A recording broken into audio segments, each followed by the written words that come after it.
بسم اللہ الرحمن الرحیم۔ بہت ہی خوفناک خبریں ملک کے شمالی علاقہ جات سے آ رہی ہیں، اور موسم کی خرابی، شدید برسات، بجلی کا گرنا اور کلاؤڈ برسٹ کے نتیجے میں شمالی علاقہ جات میں اور اب خاص طور پر مالاکنڈ ڈویژن میں بڑی تباہی ہو گئی ہے۔ صرف ضلع بنیر میں 200 سے زائد شہادتوں کی اطلاع ہے، اور گاؤں کے گاؤں تباہ ہو گئے ہیں، سب ہستی سے مٹ گئے ہیں، اور بہت ہی ہولناک صورتحال اس وقت موجود ہے۔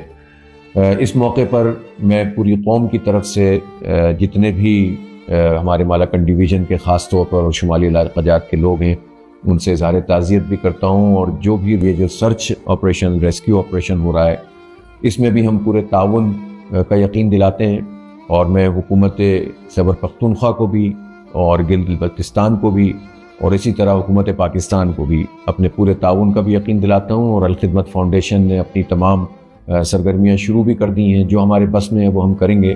جماعت اسلامی کے تمام کارکنان جو خود اس پوری صورتحال کا شکار بھی ہیں، لیکن بڑے دلیری سے وہ حالات کا مقابلہ کر رہے ہیں اور ریسکیو آپریشن میں حصہ لے رہے ہیں۔ میں نے پوری جماعت اسلامی کے کارکنان سے وہاں پر یہی ان کو ہدایت کی ہے کہ آپ رضاکارانہ طور پر اس وقت الخدمت کے رضاکار بن جائیں اور تمام چیزوں میں شریک ہوں۔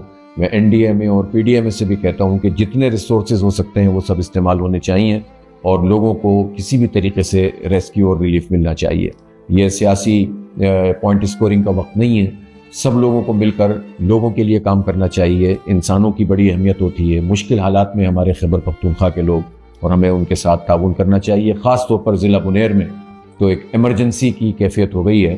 ایسی صورتحال میں ہر لحاظ سے ہمیں پوری طرح سے تعاون کرنا چاہیے، اور جماعت اسلامی کرے گی انشاءاللہ۔